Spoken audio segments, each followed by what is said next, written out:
بسم اللہ الرحمن الرحیم۔ السلام علیکم ورحمۃ اللہ وبرکاتہ۔ اللہ آپ کو ہمیشہ اپنی رحمتوں اور برکتوں کے سائے میں رکھے، آمین۔ نیت کتنی بھی اچھی ہو مگر دنیا آپ کو آپ کے دکھاوے سے جانتی ہے، اور دکھاوا کتنا ہی اچھا ہو مگر اللہ آپ کو آپ کی نیت سے اجر دیتا ہے۔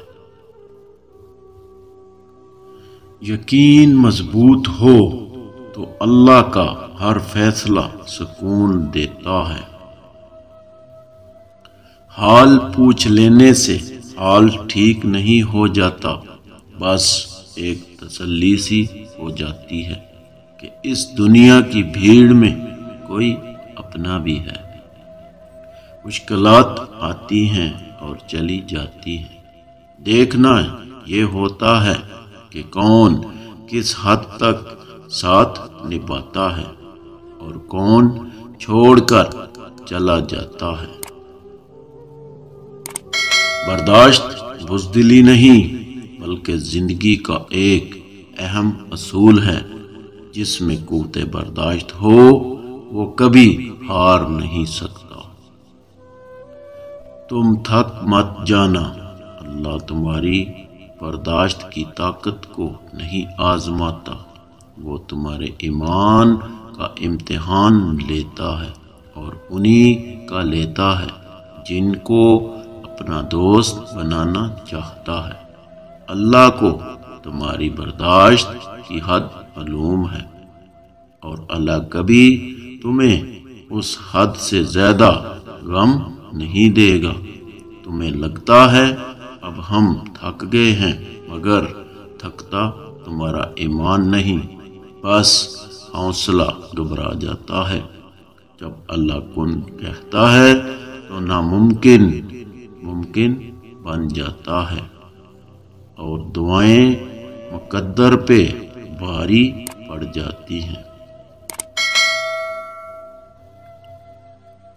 بھیڑ بکریاں انسانوں سے زیادہ باخبر ہوتی ہیں، کیونکہ چوراہے کی ایک آواز پر چرنا چھوڑ دیتی ہیں، اور انسان اپنی خواہش کی خاطر احکام الہی کی بھی پرواہ نہیں کرتا۔